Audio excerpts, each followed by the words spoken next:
Welcome to The Rock.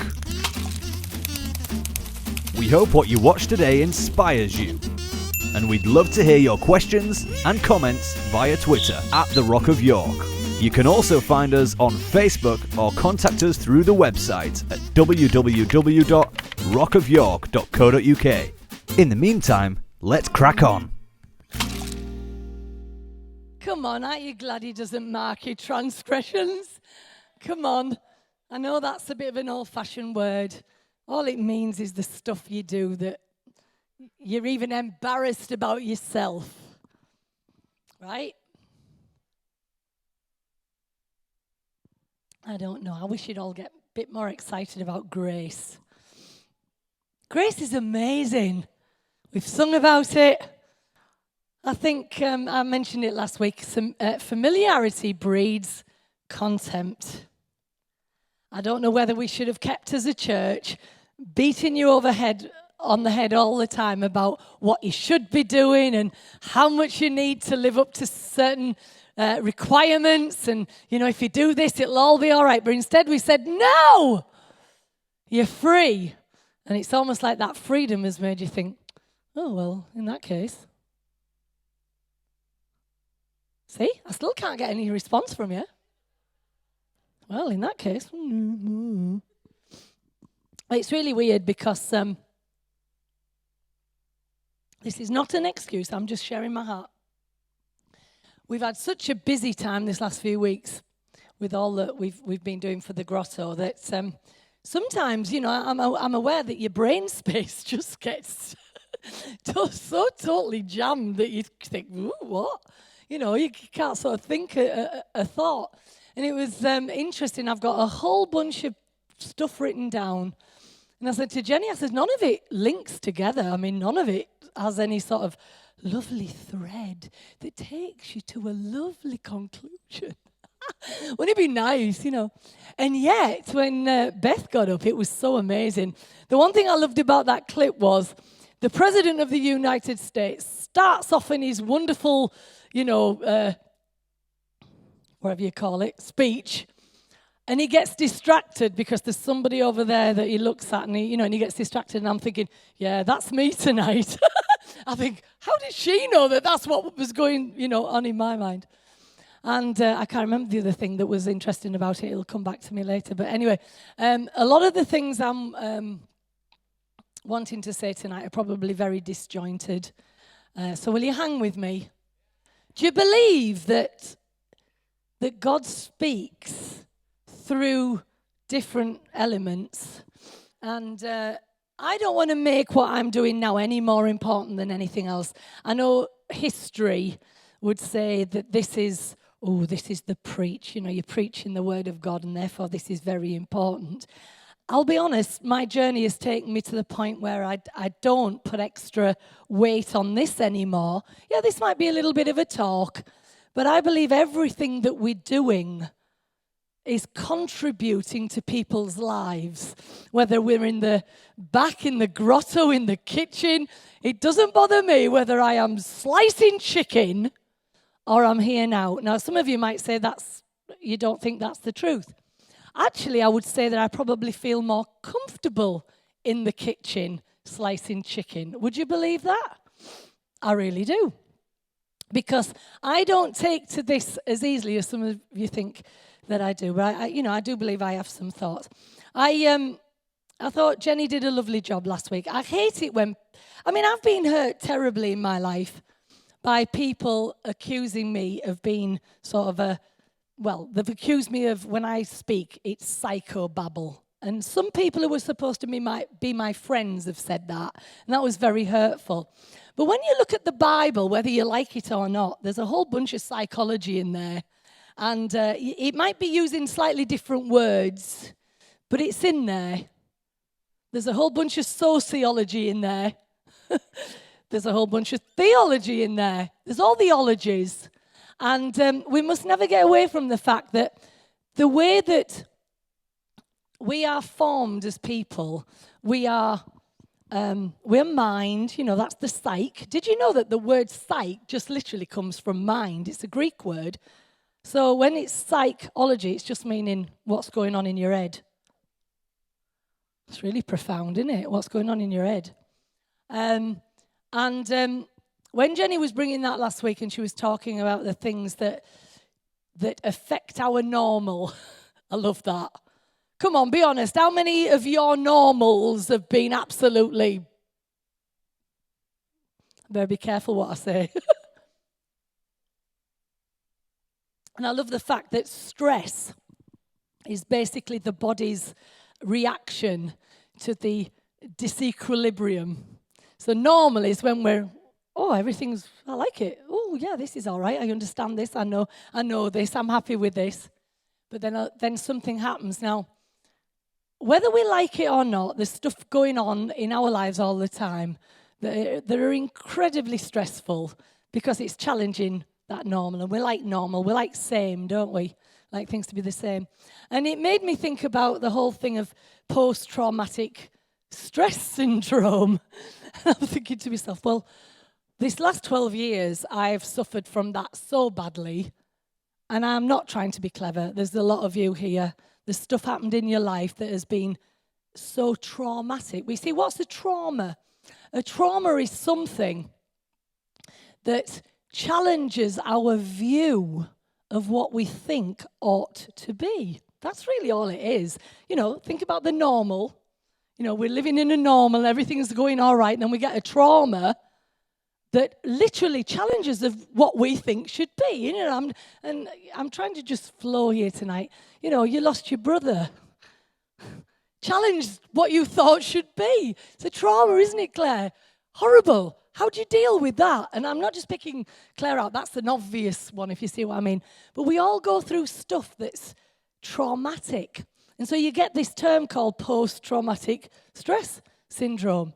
Now, I could sort of add a little bit to that to say, do you know what it is, though, that goes on? That we so resist, and you brought that word up last week, what has gone that we're not willing to accept what's now. So we keep fighting. And the reason why we continue to be stressed and it still continues to be traumatic is because we want what was here to still exist here, but it doesn't. It never will. It's not coming back. And you can kick and scream and have moods and throw tantrums. You can do all you like. It is never going to come back. Now, I'm not trying to be clever, but these are the things that we face in life, aren't there? So, what do we have to do? We have to embrace the new, and we have to understand that there is as much wonder and incredibleness in this than there would have been had that not gone. But we're back to the what ifs, aren't we? You get me. So, I could say the last however many years of my life have been traumatic. I was, Sherry, if I go back 33 years, when I was carrying Joel, my sister-in-law, she was pregnant at the time. There was only 3 months between our delivery dates, and unfortunately, when she was going through labour, she lost her baby because it had spina bifida and hydrocephalus. And it was very traumatic because they had to put pipes into her tummy and collapse the head so it could be born. I mean, imagine as a mother that happening to you. And it was awful. And yet the trauma carried on because I was pregnant with Joel. Can't hide a big belly, can you? And so my sister-in-law is grieving, and my brother's grieving. I wanted to celebrate, right? But there's this big elephant in the room. So what do? It's like what Jenny was saying. You've got to somehow adapt to a new normal and do something. And these things can be very traumatic. Now, you might say, why are you saying all this? Is because we understand that this is the sort of things that we live in all the time. Now, what came to me this week is, and you might say, here you go, this is Chris's first jump, because this is where you think, what's that got to do with this? But I'm just telling you what was happening. We're singing a song at Christmas, and the words are, fear no more, I bring you tidings of joy. And yet we look at all that we lived through and all the traumas and we say, well, how can we fear no more? My sister-in-law never, ever attempted to have another child because she was so afraid it's going to happen again. But the words of the angels to the people was, fear no more. I bring you tidings of joy. That's big, isn't it? It's huge. Now, again, I'm just going to keep moving on. It says, Luke 2:14, it says, glory to God in the highest, peace, goodwill on earth towards men. What's goodwill? But it's compassion, it's kind-heartedness, it's benevolence, it's friendliness, it's helpfulness, it's being cooperative, it's having a really wonderful attitude. And in Luke 2:10, it also says, don't be afraid, I bring you good tidings. You see, good tidings. What's that about? Good tidings. Now, let me see where I am now, because I've got to find it. Here we go. You see, the goodwill was to all men, regardless of the fear that people were living in. So regardless of your situation, regardless of your story, regardless of the events that have made you so traumatized, so unhappy, the word was to you, there is goodwill and there's peace to you, all men. And what are those tidings? I mean, to me, it's just so lovely that the good tidings are the answer to your fear. So what are the good tidings?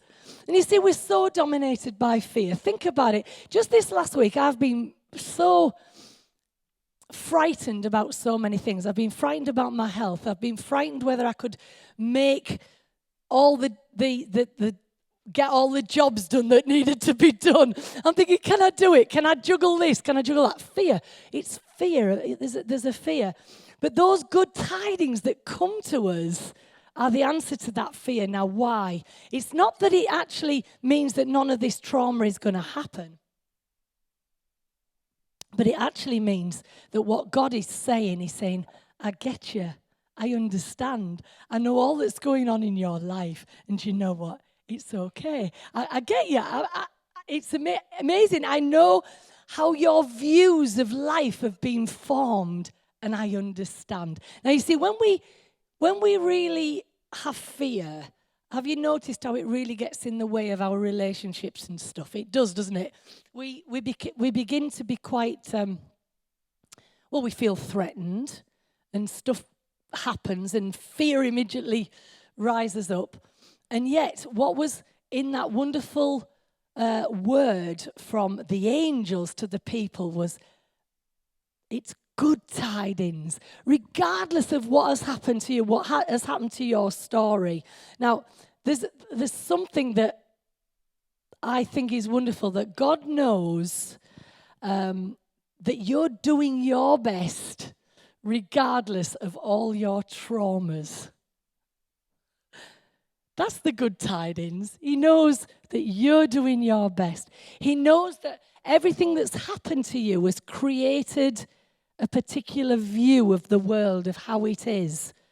Now, when I say that, I mean, let me go here now. I was with a friend yesterday. I've got to go back a bit more.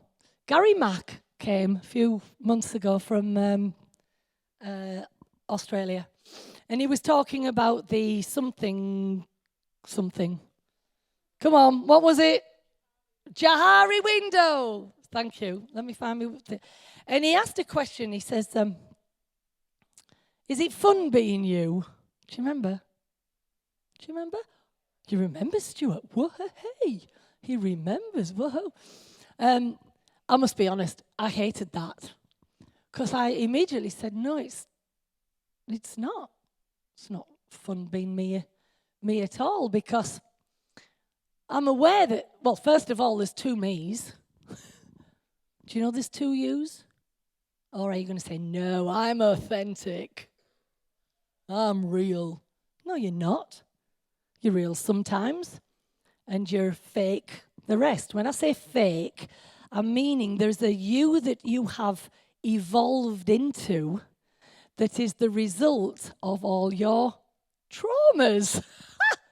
There you go. I told you it would somehow come around, and we're getting there, aren't we?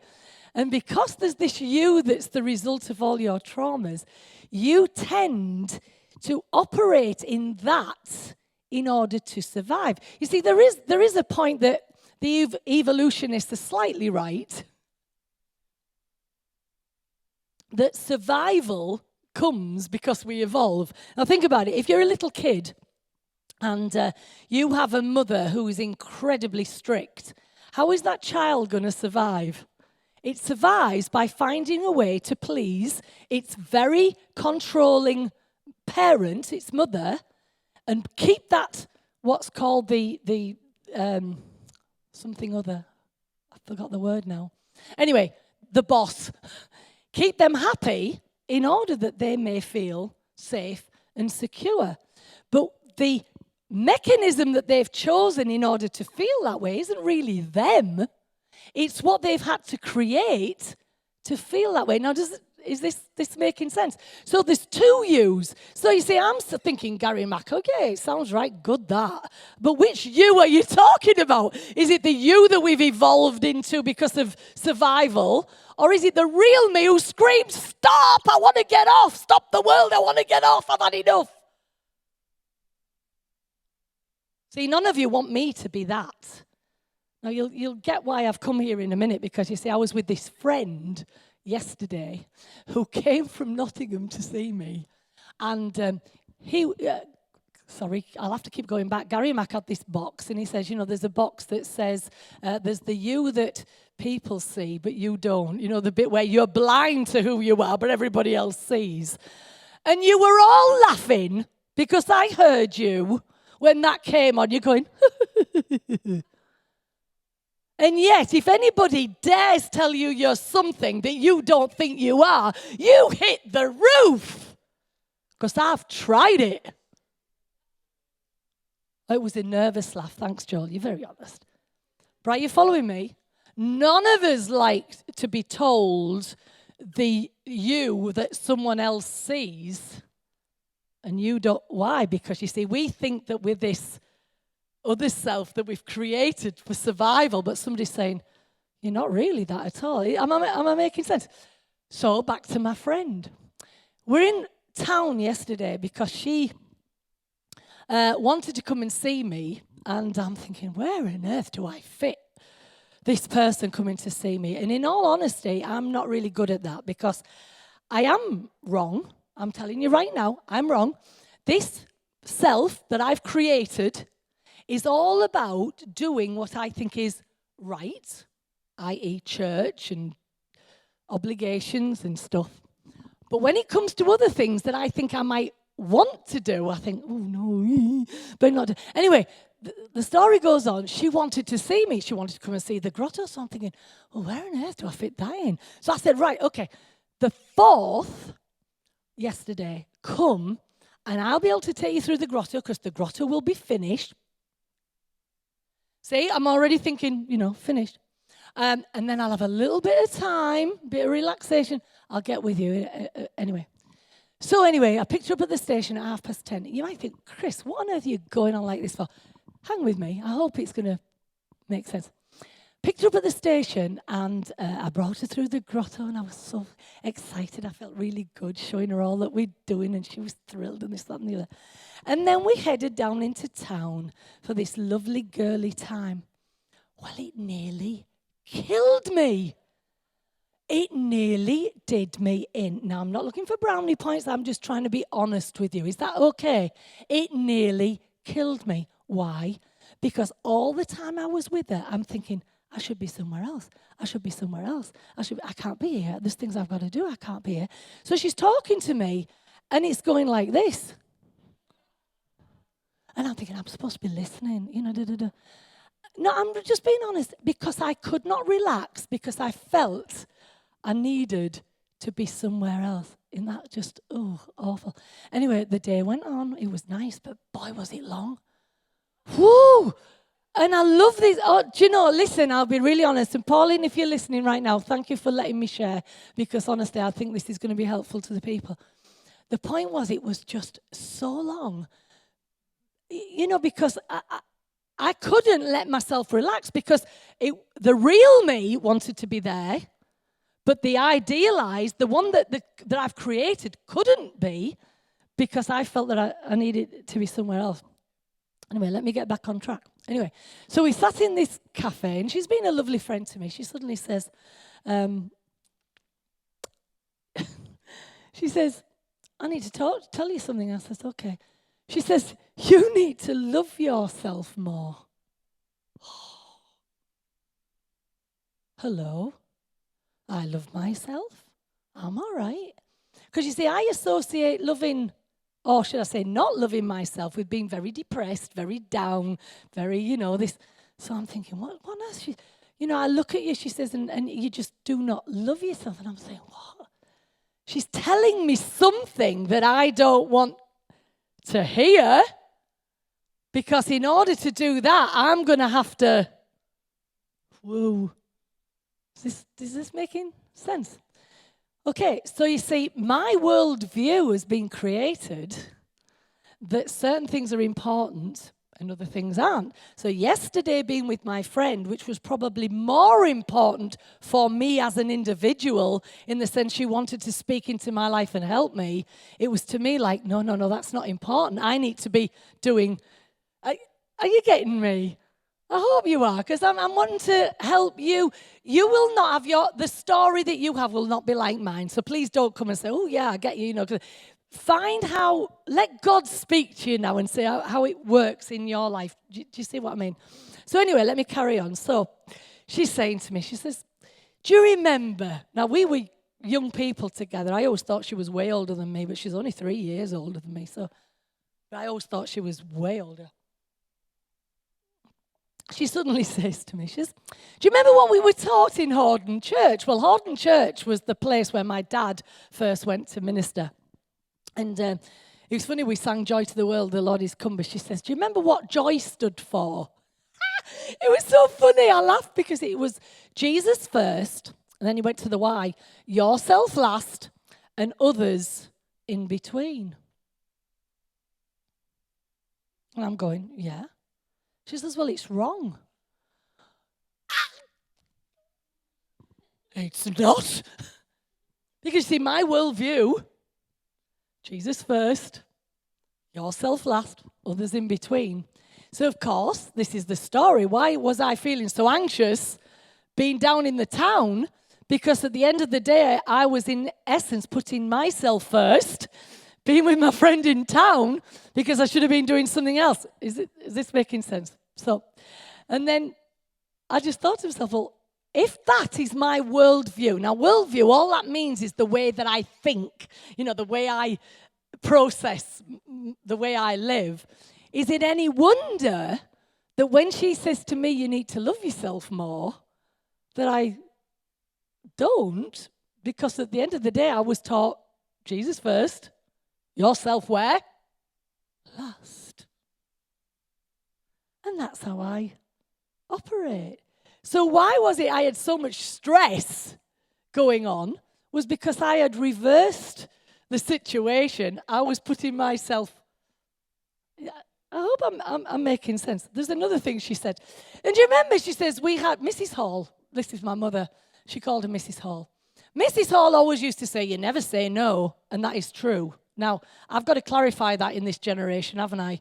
Because really, what she was meaning is you never say no in the context of, if you're in church and anybody says to you, James, get up here and give a testimony or say something, you could not say no.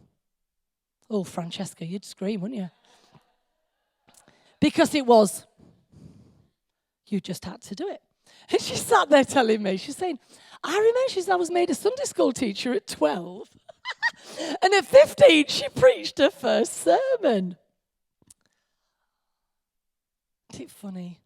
All these things. So anyway, the reason why I've took you on that journey is because you see, where do our fears come from? They come from things that have been established so long. And you see, my fears come from my worldview. So my worldview was I should have been here. Do you know what was amazing, right? we had our lunch. We then we had to go and have a coffee as well. Nearly killed me. Because I'm thinking, oh, come on. And, we had a lovely chat. And I'm thinking, oh, come on. So it gets back here. The moment I walked into this place and went into Pillars and the gang were there sorting things out and getting ready, my anxiety left me. And yet all day I thought I could collapse. I'm thinking, I could just have a do, and go, because I did. I'm not trying to be flippant. I really felt so stressed. And I'm sharing this because I'm wanting to connect with you. Wherever it is in your life, I want to connect with where you are because these things are so real. They're so powerful. I walked into that place. It was like unbelievable. It was as though I was my heart seemed to get back its correct beating. I didn't feel like I had swollen ankles. A bit like one of these. I'm just being serious.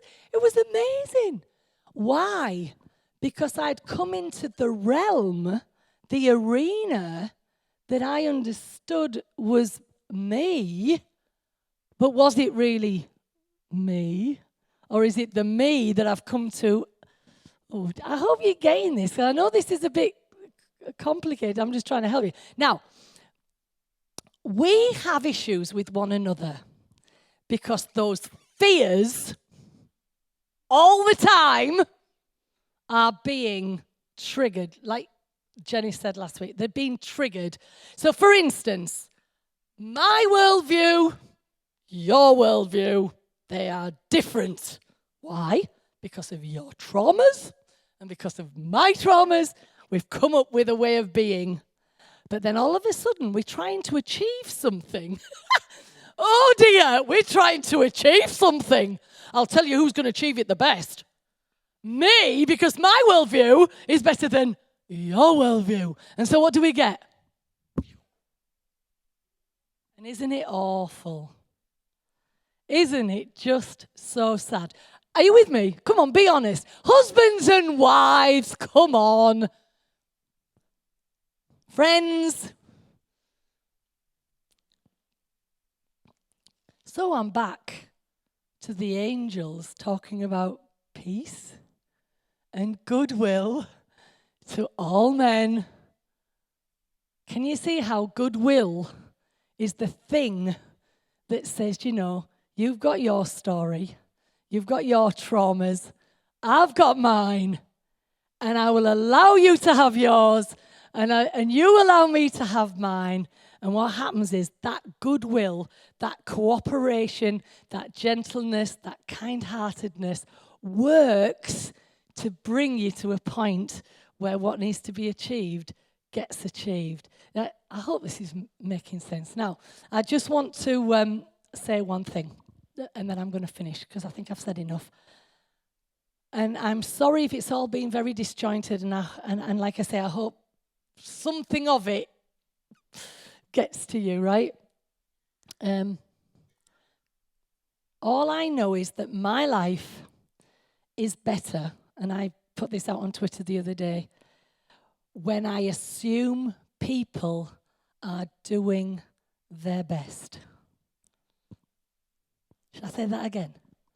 All I know is that my life is better when I assume that people are doing their best. Now, I've said that there to go back to then reiterate what God was saying through the angels.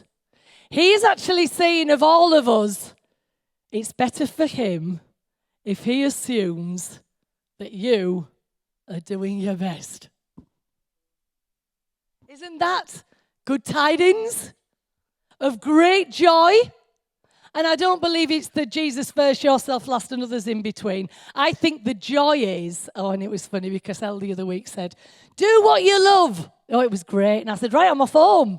This is on Wednesday night. It was so funny. Right, well, I'm off home. You see, we know we can't just do what we want. You know what it's like as a mother. You don't want to get up in the night and look after your baby. You do not. Come on. None of us are that heroic. We don't want to do it, but what do? We get up because of what? Love. Yeah? What? And a bit of duty. That's brilliant. That's brilliant. Brilliant. I have to say just one more thing. And it was because you did this. So it's your fault. So you're getting a few more minutes because of this.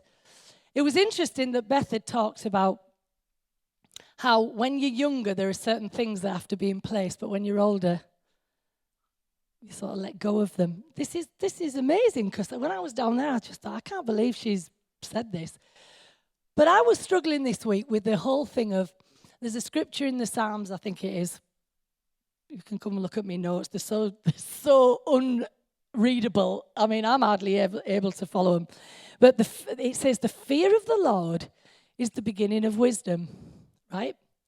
And yet, John talks about there being no fear in love. And at one point this week, I'm going, oh, like, that's one of those where the people grab hold of it and say, hey, your Bible contradicts itself, you know. Because if you think about it, it's like that, isn't it?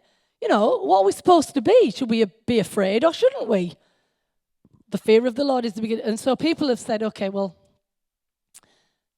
it really means respect. It's not fear as in, fear. It means, well, just a nice respect. Do you know the word for the fear of the Lord is the beginning of wisdom is the word? Now, I'm having to find it here, yeah. Yirah, Hebrew, and it means terror. It does mean terror. So get off your high horses. It doesn't mean respect. It does not mean respect. It does not mean respect. It means down to earth, absolute, pant-wetting terror. That's what it means. But at the same time, John's saying, perfect love casts out all fear, and there is no fear in love. I just could not believe it when you got up here and started talking, because you see, this is the point. How can we have that and that? But you can. Because you see, it's a bit like a kid who you put them in front of the stove where there's hot gas or electricity, and you teach them to be afraid. But if the kid carries on at 25 years old, absolutely terrified of a hob, exactly. Do you get it? And that's what you were saying, and that's what I was messing with this week. Isn't that amazing that God's speaking? So what happens is that you start at a place of fear where we teach our kids to be terrified that they're going to burn themselves on the hob, only that they let go of that fear later in order to cook themselves a boiled egg. Isn't that just lovely?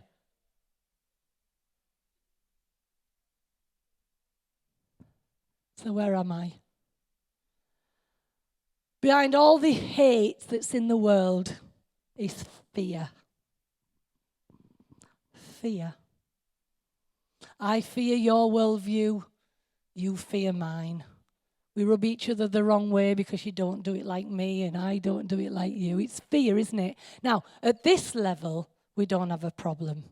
We just feel irritated. You just feel, But at a higher level, what happens? You get road rage. A little bit higher up, you get people shooting people in supermarkets, and then the next thing you get... Are you following me? We have to start here. And I'm going back to the peace, goodwill to who? All men. All men. Peace, goodwill. Because God is saying, and I'm going to read it to you because I've left my notes behind again. He's saying, I get you. I know how your views have been formulated. I know the traumas of your life. I know what you're thinking. And I'm going to be friendly, cooperative, a great attitude towards you. Do you like it? Good tidings are the answer to your fear. So do you know what I think we should do all the time? When each of us start feeling a little bit afraid, we need to say some good tidings, don't we? Hey, I get you. I get you. I know where you're coming from. Do you think that might help the fear? I think it just might. So there you go. I've done it. As far as it's possible, live at peace with all men. Ugh. Do we have to, really? Yeah, you do. Yeah. I hope that's helped. I've just given you a bit of a story, and I give it to God. Lord, I just thank you that you're faithful. I thank you that all the time that you're taking us on a journey and you're showing us stuff about ourselves. And all you're wanting is that we might be whole. You're not bothered about the fact that we're imperfect, but you want us to be whole. Whole. You want us to have it together in the context of understanding this great news and the good tidings that come from you, that whatever our story, whatever our trauma, you're saying, I will be friendly. Isn't that lovely? I'll be good-hearted, compassionate, kind-hearted towards you. I think that's great. Good tidings, don't you? Let's be full of that to each other. Yeah? We're done. Thanks for watching. You can find out more about all The Rock is doing locally and internationally at www.rockofyork.co.uk. And why not support The Rock from wherever you are? Just hit the donate button now to help us help others.